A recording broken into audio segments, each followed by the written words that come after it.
Breaking news. Chancellor Jeremy Hunt has made several key announcements. National insurance is getting a 2p cut, and non-dom tax breaks are on the chopping block. Meanwhile, the freeze in alcohol duty continues, but there's an extension to the 5p cut in fuel duty. Stay tuned for further details and analysis on these significant budget changes. This is the latest, right here, right now. Chancellor's getting to his feet. Madam Deputy Speaker, as we mourn the tragic loss of life in Israel and Gaza, the Prime Minister reminded us last week of the need to fight extremism and heal divisions. So I start today by remembering the Muslims who died in 2 world wars in the service of freedom and democracy. We need a memorial to honour them, so following representations from the Right Honourable Member for Bromsgrove and others, I've decided to allocate £1 million towards the cost of building one. Whatever your faith or colour or class, this country will never forget the sacrifices made for our future. Yeah. Madam Deputy Speaker, in recent times, the UK and the UK economy has dealt with a financial crisis, a pandemic, and an energy shock caused by war in Europe. Yet, despite the most challenging economic headwinds in modern history, under Conservative governments since 2010, growth has been higher than every large European economy. Unemployment has halved, absolute poverty has gone down, and there are 800 more people in jobs for every single day that we've been in office.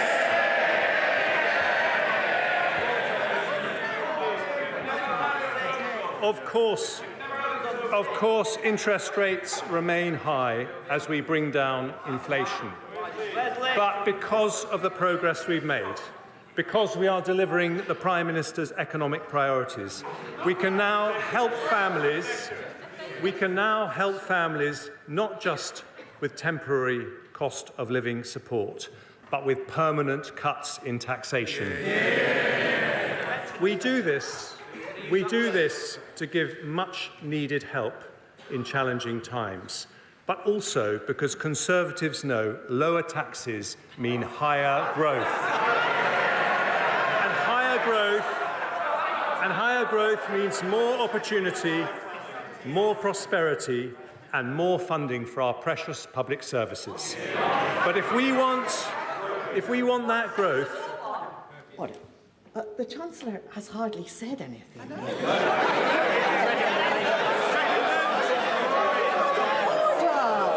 Order! You can't get excited yet. Now, other people want to hear what the Chancellor has to say, and it's matters. So, we'll have a bit of good behaviour, please. Chancellor. Thank you, Madam Deputy Speaker. If we want that growth to lead to higher wages and higher living standards for every family in every corner of the country, it cannot come from unlimited migration. It can only come by building a high-wage, high-skill economy, not just higher GDP, but higher GDP per head. And that is the difference with the party opposite. Their plans destroy jobs, reduce opportunities, and risk family finances with spending that pushes up taxes. Instead of going back to square one, the policies I announced today mean more investment, more jobs, better public services, and lower taxes in a budget for long-term growth. And Madam Deputy Speaker, I start with the updated forecast from the OBR, for which I thank Richard Hughes and his team. First, inflation. When the Prime Minister and I came to office, it was 11%. The latest figures show... I know the party opposite struck... No, this is not amusing anymore. We need to hear what the Chancellor has to say. I can tell who's making the noise, and you simply won't get a chance to speak later. So that's the end of it. Chancellor. Thank you, Madam Deputy Speaker. When the Prime Minister and I came to office, inflation was 11%, but the latest figures show it is now 4%, more than meeting our pledge to halve it last year. And today's forecasts from the OBR show it falling below the 2% target in just a few months' time, nearly a whole year earlier than forecast in the autumn statement. That didn't happen by accident. Whatever the pressures and whatever the politics, a Conservative government working with the Bank of England will always put sound money first. But we also understand that tackling inflation, while necessary, is painful. It means higher interest rates and a period of lower growth.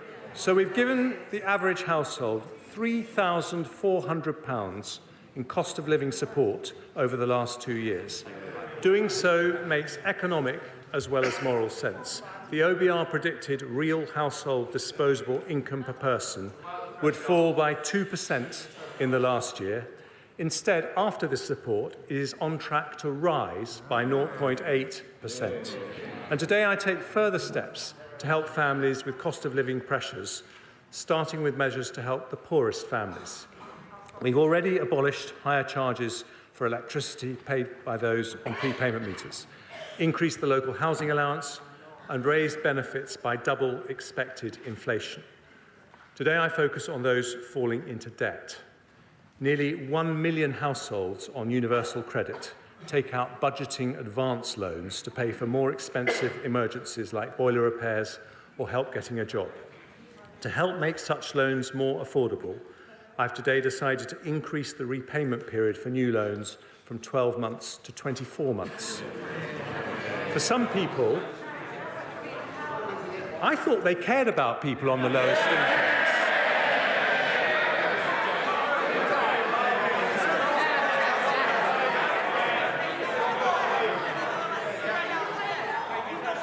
But trust the Labour Party not to want to hear about debt. For some people, the best way to resolve debt is through a debt relief order. But getting one costs £90, which can deter the very people who need them the most. So having listened carefully to representations from citizens' advice, I today relieve pressure on around 40,000 families every year by abolishing the £90 charge completely. Next, the Household Support Fund. It was set up on a temporary basis and due to conclude at the end of this month. Having listened carefully to representations from the Joseph Rowntree Foundation, the Trussell Trust, and honourable members from East Ham, Colchester, Ruislip, Northwood and Pinner, and Suffolk Coastal, amongst others, I've decided that with the battle against inflation still not over, now is not the time to stop the targeted help it offers. We will therefore continue it at current levels for another 6 months. Next, I turn to a measure that will help businesses and households more broadly. In the autumn statement, I froze alcohol duty until August of this year. Without any action today, it would have been due to rise by 3%. But I've listened carefully to my right honourable friends from Altrincham and Sale West, the Vale of Glamorgan, and my right honourable friend from Murray, who is a formidable champion of the Scottish whisky industry.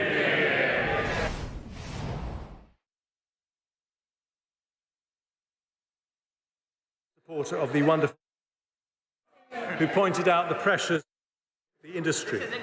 So today I've decided to extend the alcohol duty freeze until February 2025. This benefits 38,000 pubs across the UK, and on top of the £13,000 saving a typical pub will get from the 75% business rates discount I announced in the autumn. We value our hospitality industry and are backing the great British pub. Another cost that families and businesses worry about is fuel. Now, the Shadow Chancellor complained about the freeze on fuel duty, and Labour has opposed it at every opportunity. The Labour Mayor of London wants to punish motorists even more with his ULEZ plans, but lots of families and sole traders depend on their car. If I did nothing, fuel duty would increase by 13% this month. So instead, I've listened to my right honourable friends for Stoke-on-Trent North, Dudley North, Witham and others, as well as the Sun newspaper's Keep It Down campaign. I have, as a result, decided to maintain the 5p cut and freeze fuel duty for another 12 months. This will save the average car driver £50 next year and bring total savings since the 5p cut was introduced to around £250. Taken together with the alcohol duty freeze, this decision also reduces headline inflation by 0.2 percentage points in 24/5, allowing us to make faster progress towards the Bank of England's 2% target. Madam Deputy Speaker, there can be no solid growth without solid finances. An economy based on sound money does not pass its bills to the next generation. When it comes to borrowing, some believe there is a trade-off between compassion and fiscal responsibility. They are wrong. It is only because we responsibly reduce the deficit by 80% between 2010 and 2019 that we could provide £370 billion to help businesses and families in the pandemic. The party opposite opposed our plans to reduce the deficit every single step of the way. But in fairness, they were consistent. The Lib Dems supported controlling spending in coalition, but now say they would prop up a party that will turn on the spending taps. It's the difference between no plan and no principles.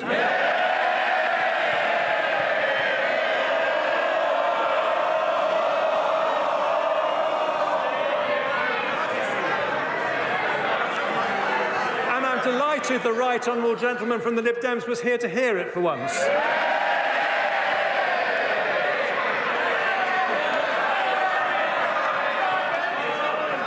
Today, we say something different. There is nothing compassionate about running out of money. With the pandemic behind us, we must once again be responsible and build up our resilience to future shocks. That means bringing down borrowing so we can start to reduce our debt. And today's figures confirm that is happening. Ahead of my first autumn statement in 22, the OBR forecast headline debt would rise to above 100% of GDP. Today, they will say it will fall in every year to just 94% by 28-29. Underlying debt, which excludes Bank of England debt, will be 91.7% in 24/5, according to the OBR, then 92.8%, 93.2%, 93.2% before falling to 92.9% in 28-29, with final year headroom against debt falling of £8.9 billion. Our underlying debt is therefore on track to fall as a share of GDP, meeting our fiscal rule. And we continue to have the second lowest level of government debt in the G7, lower than Japan, France, or the United States. We also meet our second fiscal rule for public sector borrowing to be below 3% of GDP 3 years early. Borrowing falls from 4.2% of GDP in 23/4 to 3.1%, 2.7%, 2.3%, 1.6% and 1.2% in 2028-29. By the end of the forecast, borrowing is at its lowest level of GDP since 2001. None of that, of course, would be possible if Labour implemented their pledge to decarbonise the grid 5 years early by 2030.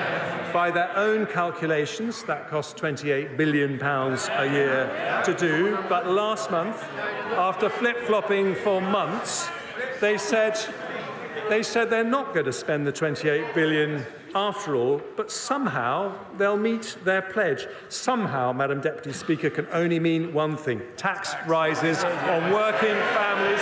Same old Labour.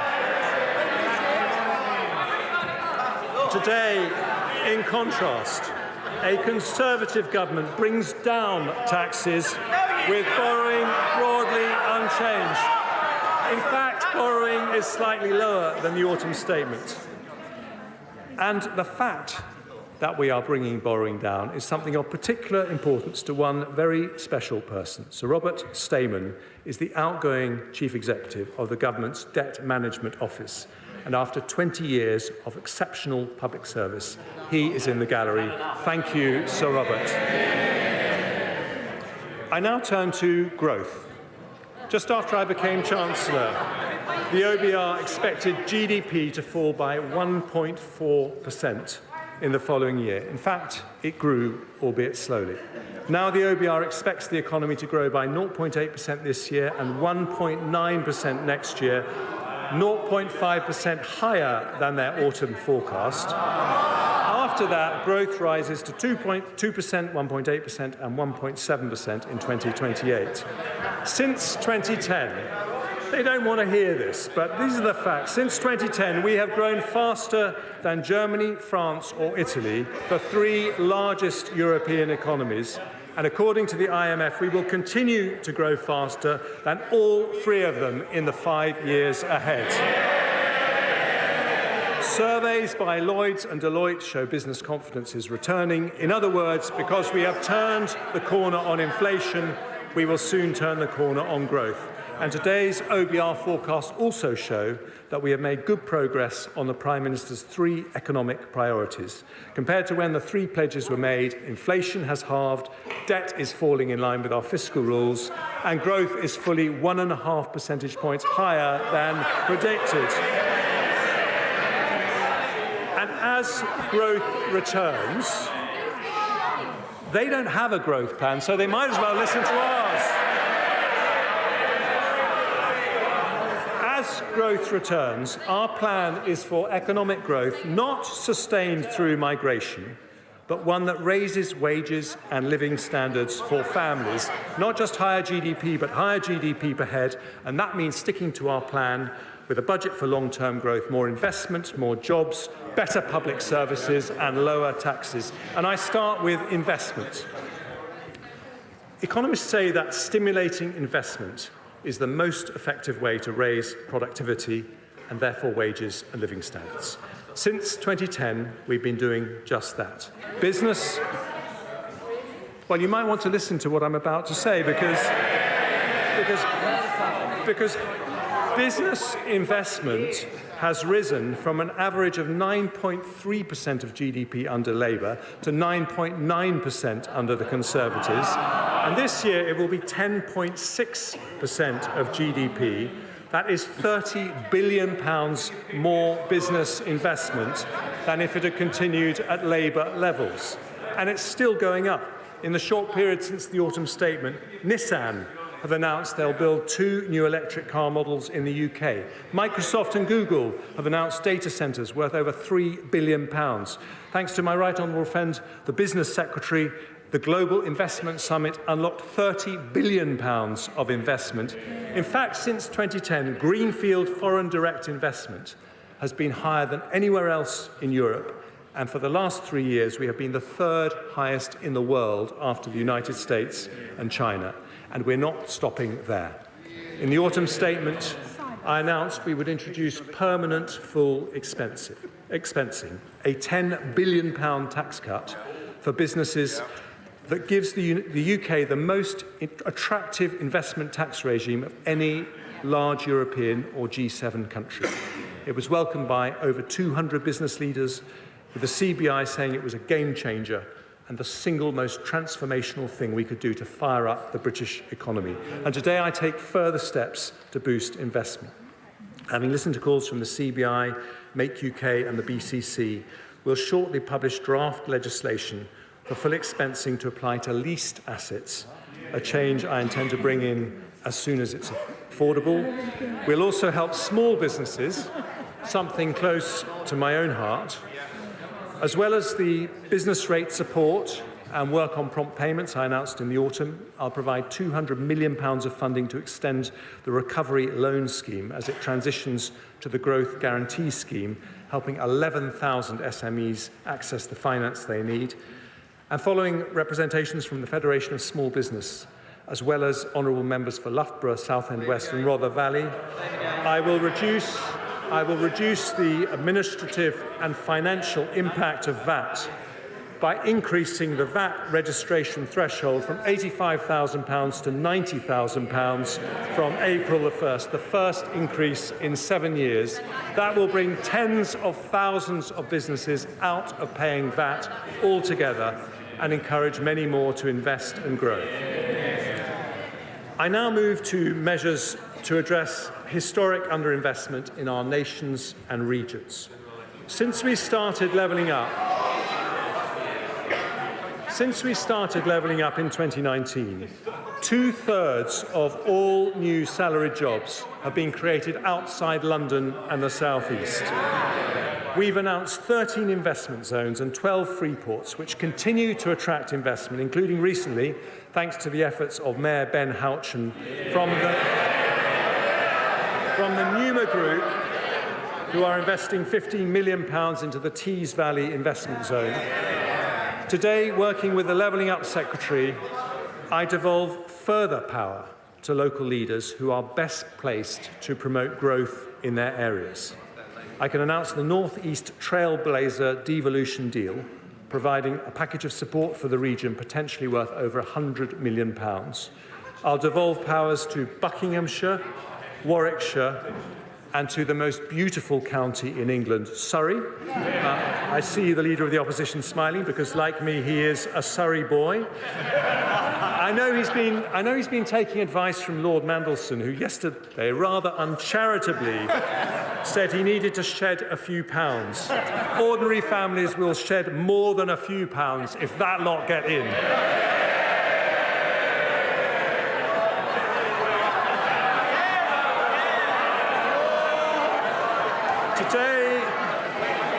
Today,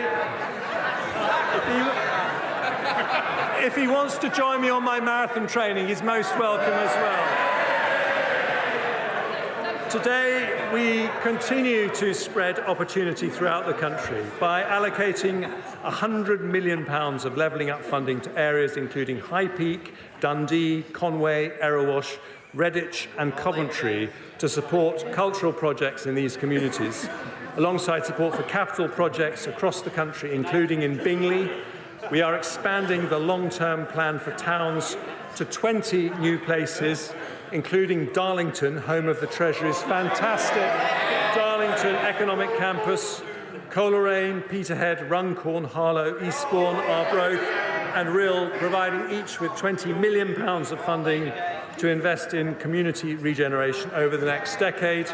We'll provide £15 million in new funding to the West Midlands Combined Authority to support culture, heritage and investment projects on the recommendation of our go-getting Mayor Andy Street. And we'll allocate £5 million to renovate hundreds of local village halls across England so they can remain at the heart of their communities.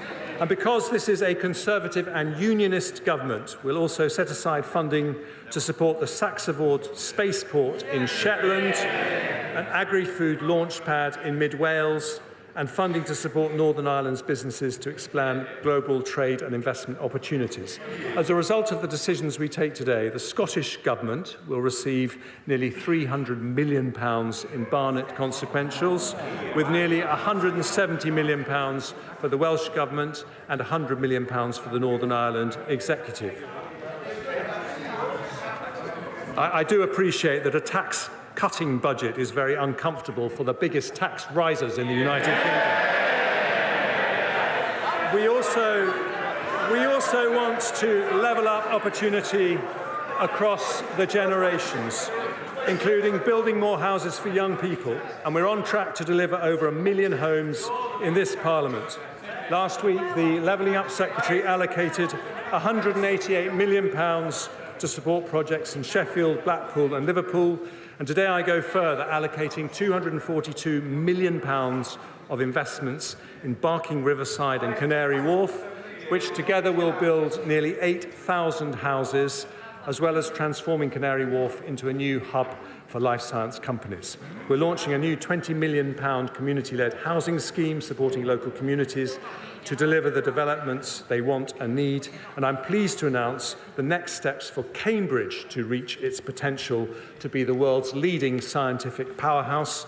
I confirm there will be a long-term funding settlement for the Future Development Corporation in Cambridge at the next spending review, with over £10 million invested in the coming year to unlock delivery of crucial local transport and health infrastructure.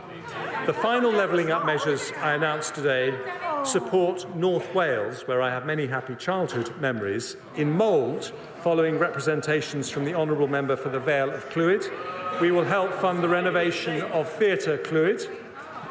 And I can announce this week the government has reached agreement on a £160 million deal with Hitachi to purchase the Wilfer site in Innismarn and the Albury site in South Gloucestershire. Innismarn has a vital role in delivering our nuclear ambitions, and no one should take more credit for today's announcement than my tireless, tenacious and turbocharged honourable friend Innismarn. More investment by large businesses, more support for small businesses, promoting investment in our nations and regions, all part of a budget for long-term growth that sticks to our plan to deliver more jobs, better public services and lower taxes.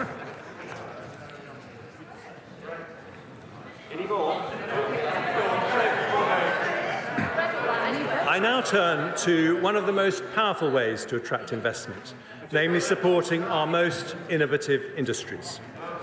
Outside the US, we have the most respected universities, the biggest financial services sector, and the largest tech ecosystem in Europe. We have double the AI startups of anywhere in Europe, double the venture capital investment, and a tech economy now double the size of Germany and 3 times the size of France. We're on track to become the world's next Silicon Valley. In today's budget for long-term growth, I take further steps to attract investment into our technology-related industries. I want our brilliant tech entrepreneurs not just to start here, but to stay here, including when the time comes for a stock market listing. So we'll build on the Edinburgh and Mansion House reforms to unlock more pension fund capital. We'll give new powers to the Pensions Regulator and Financial Conduct Authority to ensure better value from defined contribution schemes by judging performance on overall returns, not cost. We'll make sure there are vehicles to make it easier for pension funds to invest in UK growth opportunities. So I'm today publishing the names of the winners of the LIFTS competition. But I remain concerned that other markets, such as Australia, generate better returns for pension savers with more effective investment strategies and more investment in high-quality domestic growth stocks.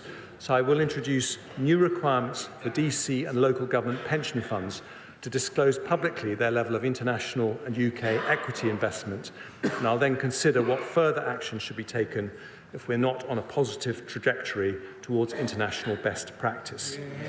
I also want to create opportunities for a new generation of retail investors to engage with public markets. So we'll proceed with the retail sale for part of the government's remaining NatWest shares this summer, at the earliest opportunity, subject to supportive market conditions and value for money.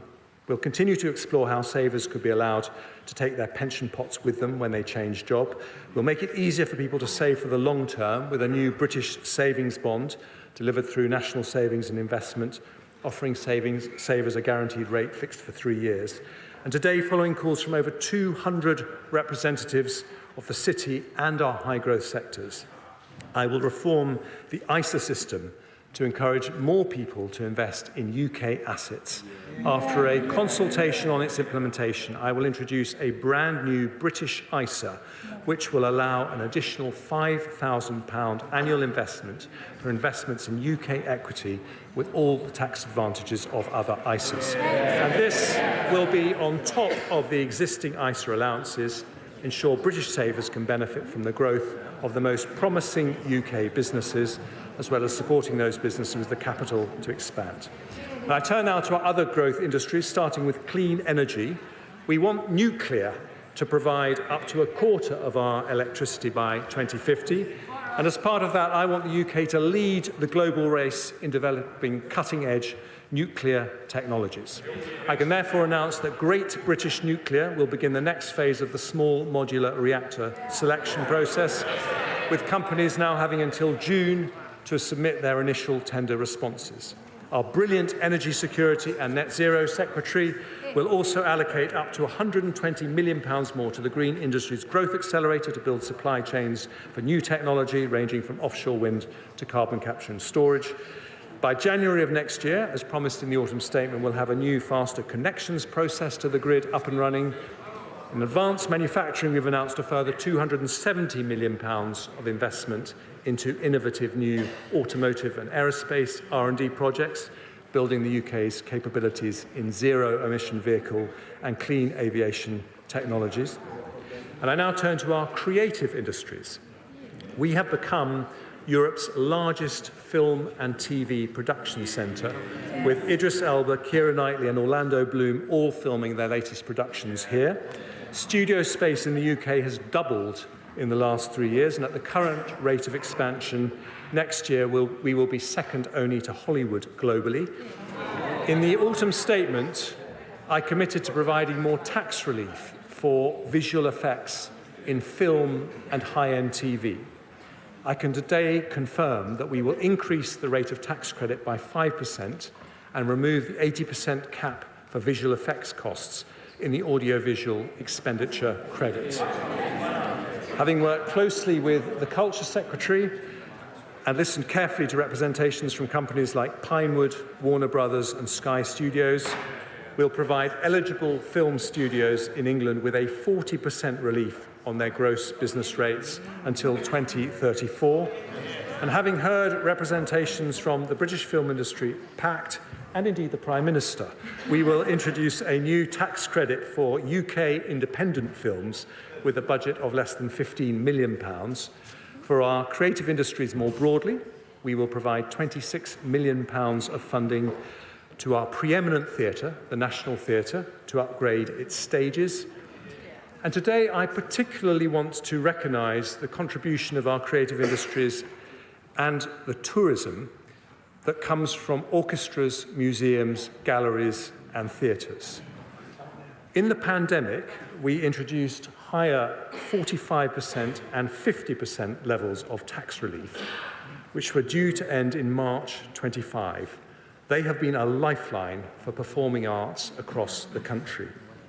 Today, in recognition of their vital importance to our national life, I can announce I am making those tax reliefs permanent at 45% for touring and orchestral productions and 40% for non-touring productions. Lord Lloyd Webber says this will be a once-in-a-generation transformational change that will ensure Britain remains the global capital of creativity. I suspect the new theatre reliefs may be of particular interest to the Shadow Chancellor, who seems to fancy her thespian skills when it comes to acting like a Tory. The trouble is, we all know how her show ends. Higher taxes, like every Labour government in history.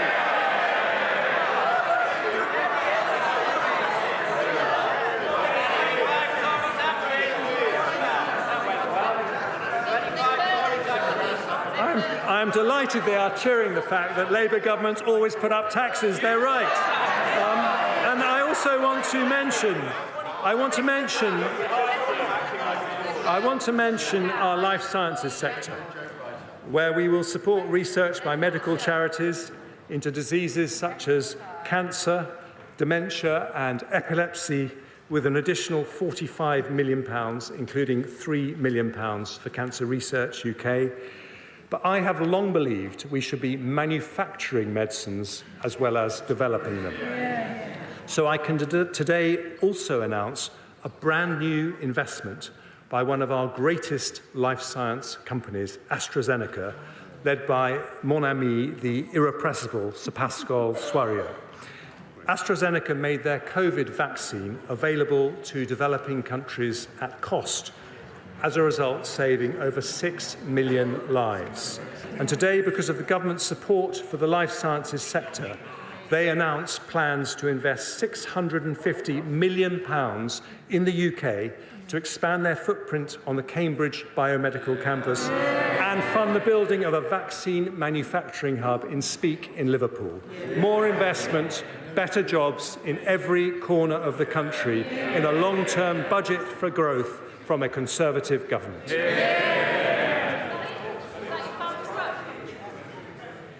One of the biggest barriers to investment is businesses not being able to hire the staff they need.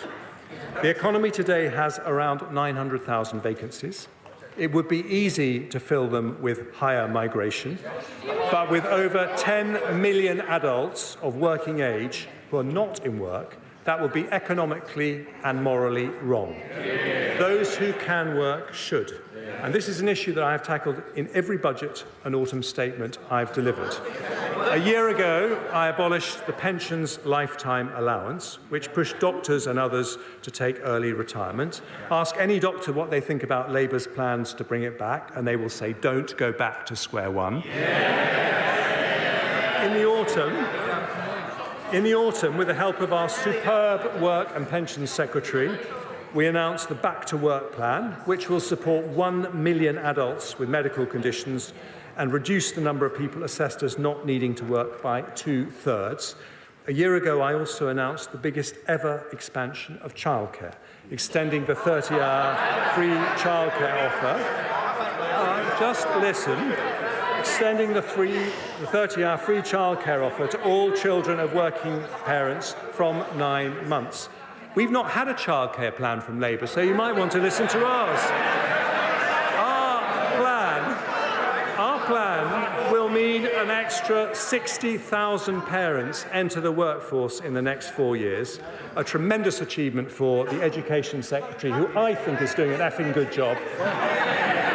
And today, following representations from many people, including the CBI, I announced measures to support the childcare sector make the new investments it now needs to. So I am guaranteeing the rates that will be paid to childcare providers to deliver our landmark offer for children over 9 months old for the next 2 years. That is more people in work, more jobs, sticking to our plan in a long-term budget for growth. And I now turn to public services.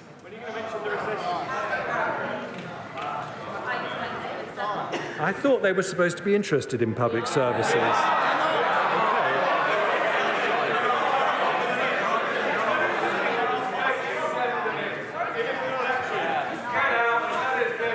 I can wait.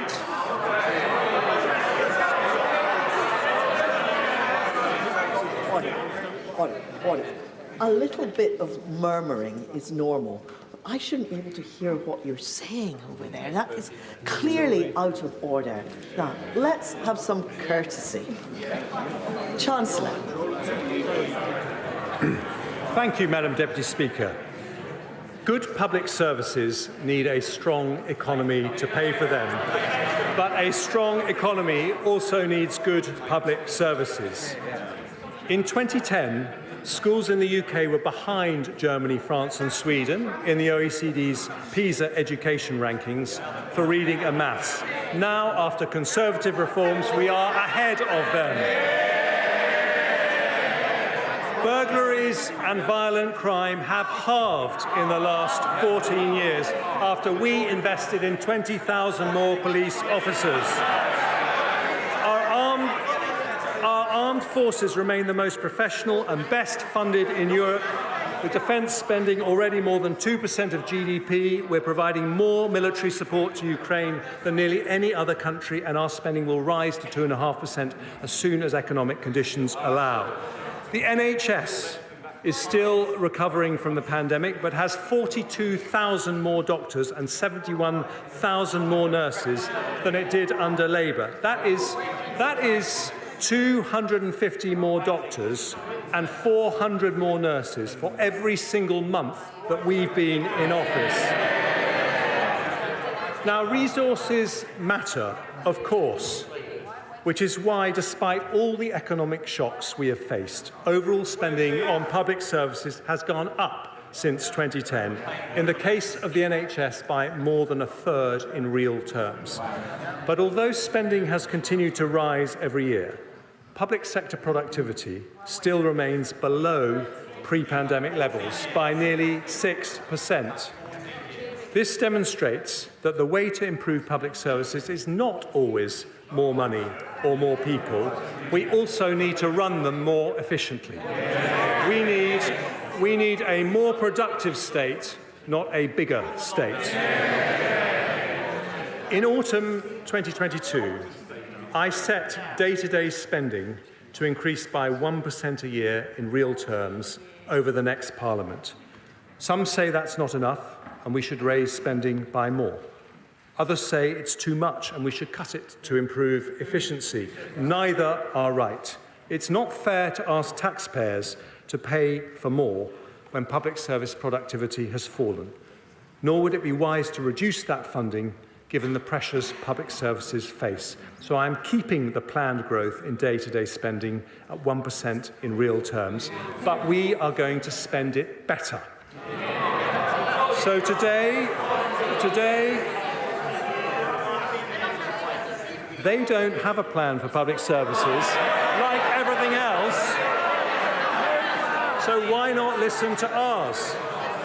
Today I am announcing a landmark public sector productivity plan that restarts public service reform and changes the Treasury's traditional approach to public spending. And I start with our biggest and most important public service, the NHS. One of my greatest privileges was to be Health Secretary. Thanks to the NHS, I have 3 gorgeous children, the oldest of whom has been patiently listening in the gallery. The NHS is rightly the biggest reason most of us are proud to be British. But the systems that support its staff are often antiquated.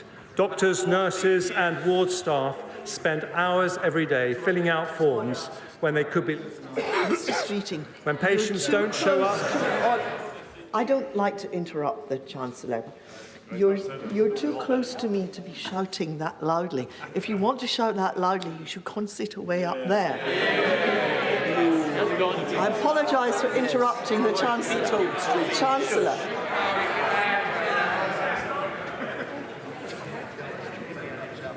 When patients don't show up, or one member of a team is ill, operating theatres are left empty despite long waiting lists. Now, when we published the NHS long-term workforce plan, I asked the NHS to put together a plan to transform its efficiency and productivity.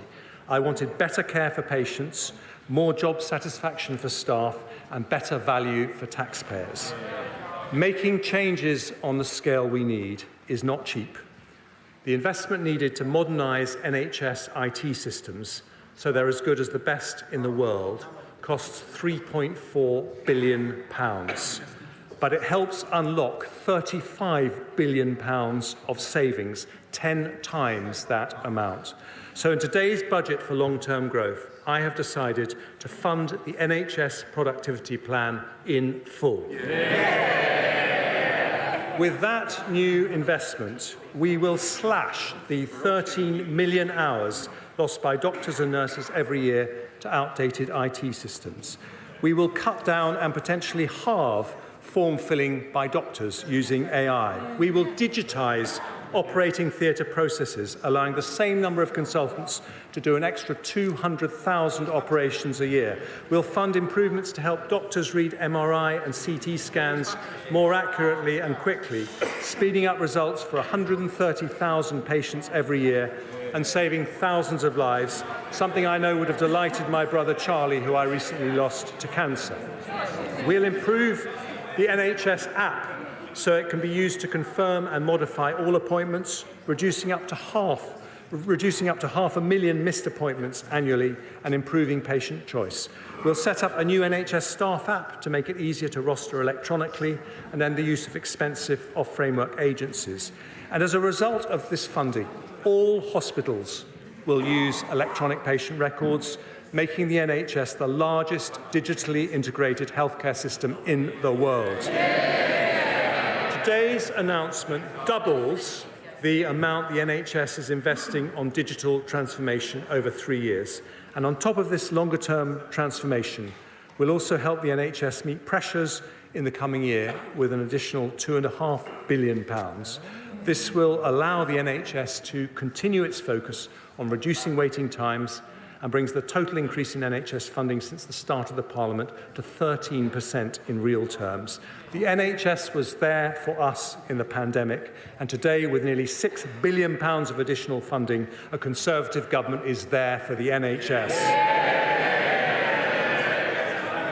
The head of the NHS, Amanda Pritchard, today says that this investment shows the government continues to back the NHS.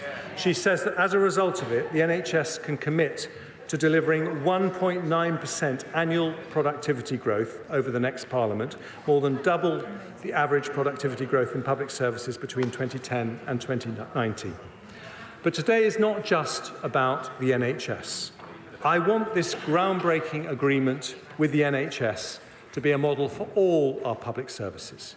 Across education, the police, the courts and local government, I want to see more efficient, better value and higher quality public services.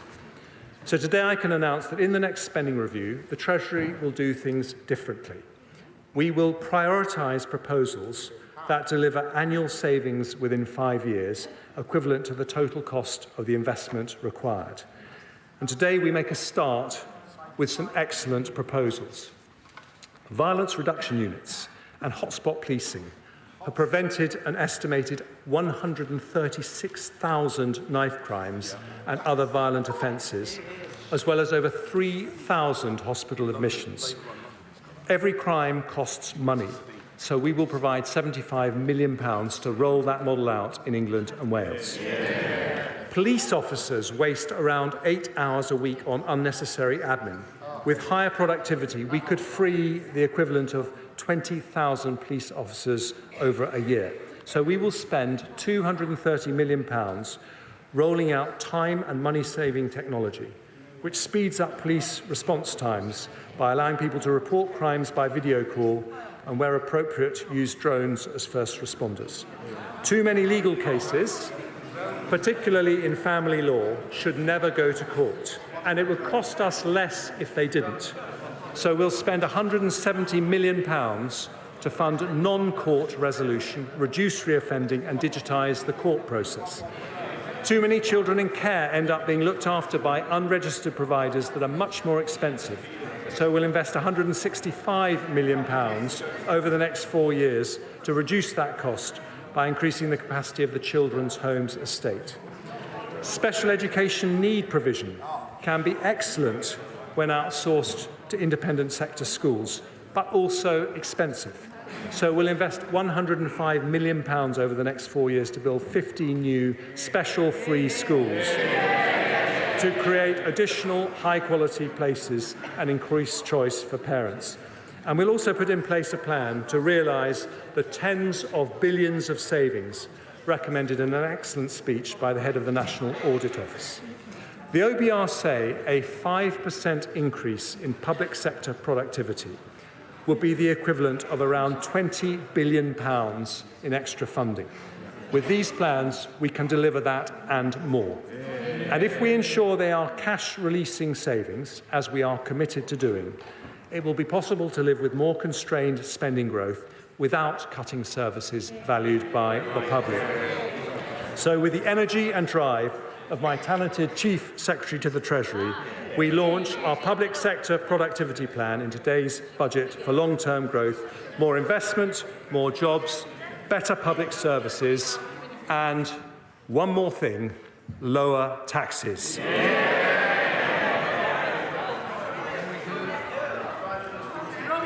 Keeping taxes down matters to Conservatives in a way it never can for Labour.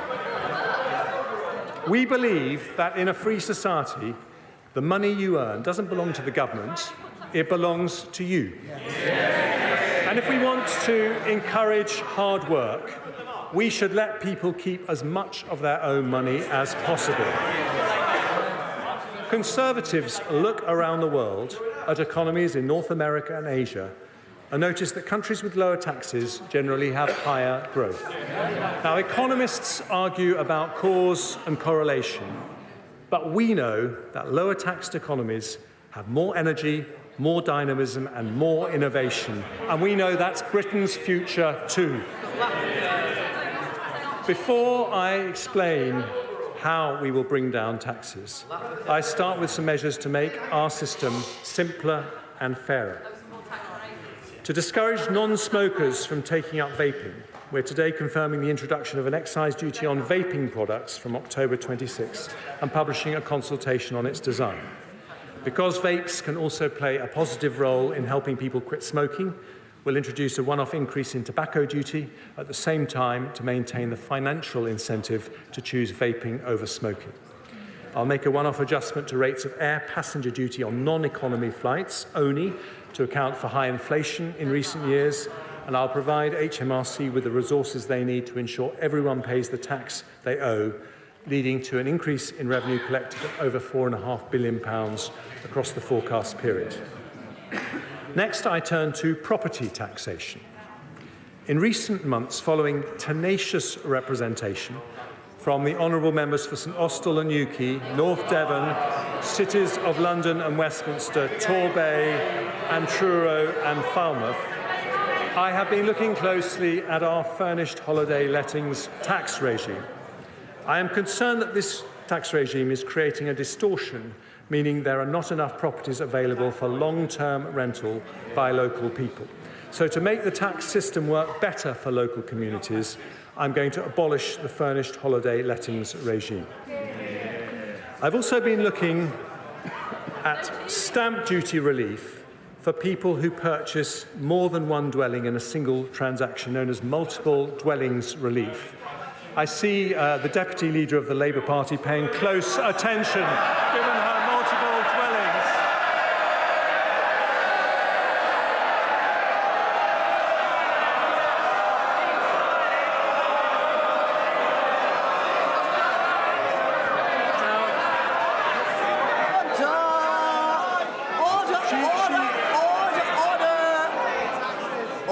Order.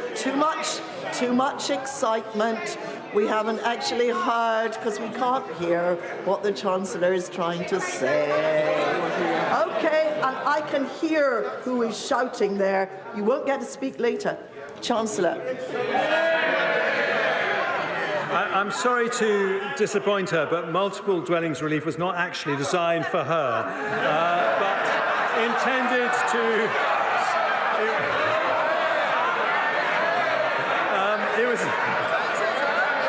It was intended to support investment in the private rented sector, but an external evaluation found no strong evidence that it had done so and that it was being regularly abused, so I'm going to abolish it. And finally, as part of this budget, both the Treasury, a part of our look on property taxation, both the Treasury and the OBR have looked at the costs associated with our current levels of capital gains tax on property. They have concluded that if we reduced the higher 28% rate that exists for residential property, we would in fact increase revenues because there would be more transactions. For the first time in history, both the Treasury and the OBR have discovered their inner Laffer curve. So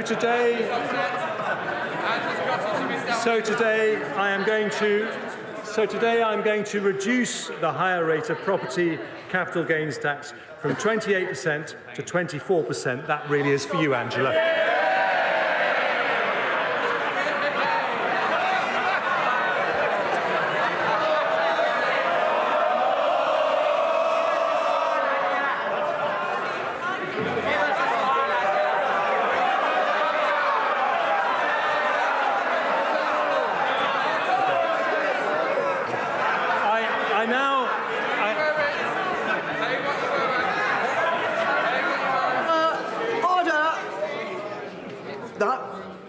I had enough from over there, definitely not having it from here.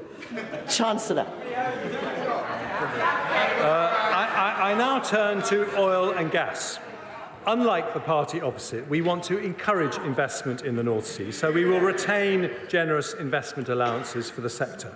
We'll also legislate in the finance bill to abolish the energy profits levy should market prices fall to their historic norm for a sustained period of time, after representations from the honourable member for Banff and Buchan. But because the increase in energy prices caused by the Ukraine war is expected to last longer, so too will the sector's windfall profits. So I will extend the sunset on the energy profits levy for an additional year to 2029, raising £1.5 billion.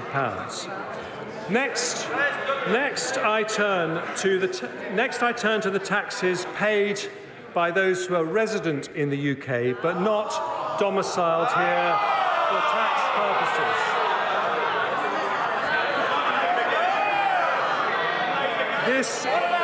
This is a category of people known as non-doms.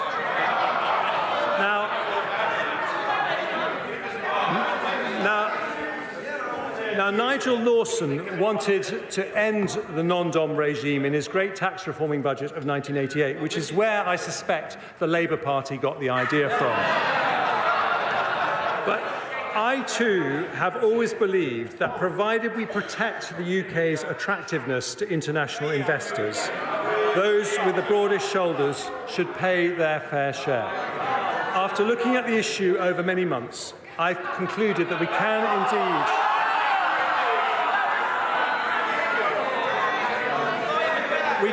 indeed introduce a system which is both fairer and remains competitive with other countries. So the government will abolish the current tax system for non-doms, get rid of the outdated concept of domicile,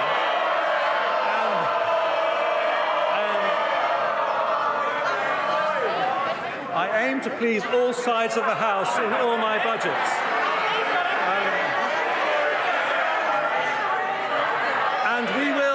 We will replace... Order. This is impossible. Right? Can you just... Order! Could you please shout more quietly? Chancellor. Thank you, Madam Deputy Speaker. We will replace the non-dom regime with a modern, simpler and fairer residency-based system.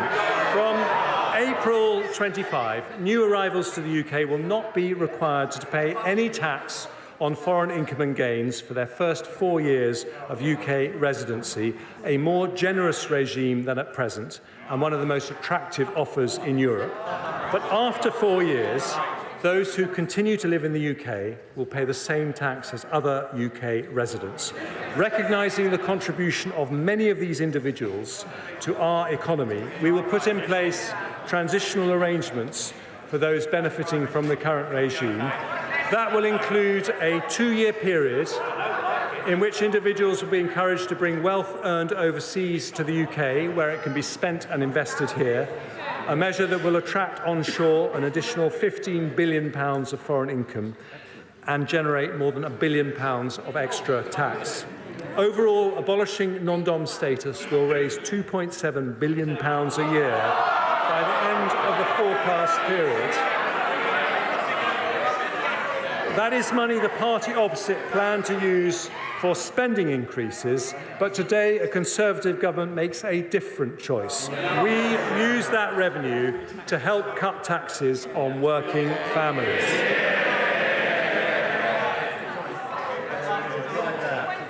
And many of those families, Madam Deputy Speaker, depend on child benefit.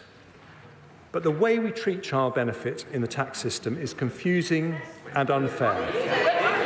It's a lifeline for many parents because it helps with the additional costs associated with having children. And when it works, it's good for children, good for parents, and good for the economy because it helps people into work. But we currently withdraw child benefit when one parent earns over £50,000 a year. That means two parents earning £49,000 a year receive the benefit in full, but a household earning a lot less than that does not, if just one parent earns over £50,000. Today, I set out plans to end that unfairness. Doing so requires significant reform to the tax system, including allowing HMRC to collect household-level information. We'll therefore consult on moving the high-income child benefit charge to a household-based system to be introduced by April 2026. But because that is not a quick fix, I make two changes today to make the current system fairer. Following representations from my right honourable friends from Penistone and Stocksbridge, Carshalton and Wallington, Basset Law and West Worcestershire, along with many others, I confirm that from this April, the high-income child benefit charge threshold will be raised from £50,000 to £60,000. We will raise the top of the taper, at which it's withdrawn, to £80,000. That means no one earning under £60,000 will pay the charge, taking 170,000 families out of paying it altogether. And because of the higher taper and threshold, nearly 500,000 families with children will save an average of £1,300 next year. According to the OBR, this change will see an increase in hours amongst those already working to the equivalent of 10,000 more people entering the workforce. More investment, more jobs, better public service and lower tax. Madam Deputy Speaker, there is one further set of changes I want to make today. The way we tax people's income is particularly unfair. If you get your income from having a job, you pay two types of tax: national insurance contributions and income tax. If you get it from other sources, you pay only one. This double taxation of work is unfair. The result is a complicated system that penalises work instead of encouraging it. If we are to build a high-wage, high-skill economy not dependent on migration, if we want to encourage people not in work to come back to work, we need a simpler, fairer tax system that makes work pay. That is why I cut national insurance contributions in the autumn. By reducing the penalty on work, the OBR said that tax cut would lead to the equivalent of 94,000 more people in work. In other words, it would fill more than 1 in 10 vacancies throughout the economy. Lower taxes, more jobs and higher growth.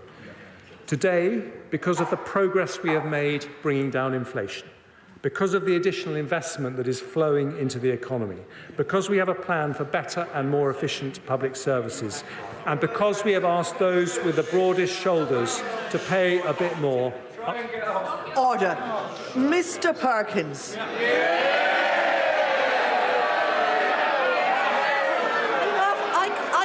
I can manage, thank you very much.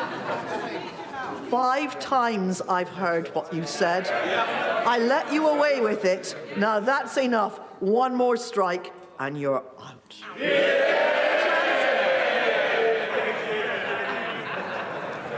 Madam Deputy Speaker, I do know how hard it is for them to listen to arguments for lower taxes. But that is the difference.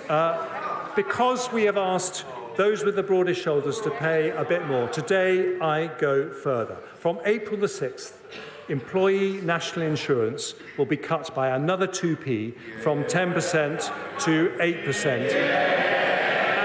Self-employed national insurance will be cut from 8% to 6%. It means an additional £450 a year for the average employee, or £350 for someone self-employed. When combined with the autumn reductions, it means 27 million employees will get an average tax cut of £900 a year. 2 million self-employed will get a tax cut averaging £650, changes that make our system simpler and fairer, and changes that grow our economy by rewarding work. The OBR say, when combined with the autumn reduction, our national insurance cuts will mean the equivalent of 200,000 more people in work, filling 1 in 5 vacancies, adding 0.4% to GDP and 0.4% to GDP per head. This is the second fiscal event where we've reduced employee and self-employed national insurance. We've cut it by 1/3 in 6 months without increasing borrowing and without cutting spending on public services. That means the average earner in the UK now has the lowest effective personal tax rate since 1975. their effective taxes are now lower than in America, France, Germany, or any G7 country, because Conservatives believe that making work pay is of the most fundamental importance, because we believe that the double taxation of work is unfair. Our long-term ambition is to end this unfairness when it is responsible, when it can be achieved without increasing borrowing, when it can be delivered without compromising high-quality public services. We will continue to cut national insurance, as we have done today, so we truly make work pay. Madam Deputy Speaker, we stick to our plan with a budget for long-term growth. It delivers more investment, more jobs, better public services and lower taxes. But dynamism in an economy doesn't come from ministers in Whitehall. It comes from the grit and determination of people who take risks, work hard and innovate.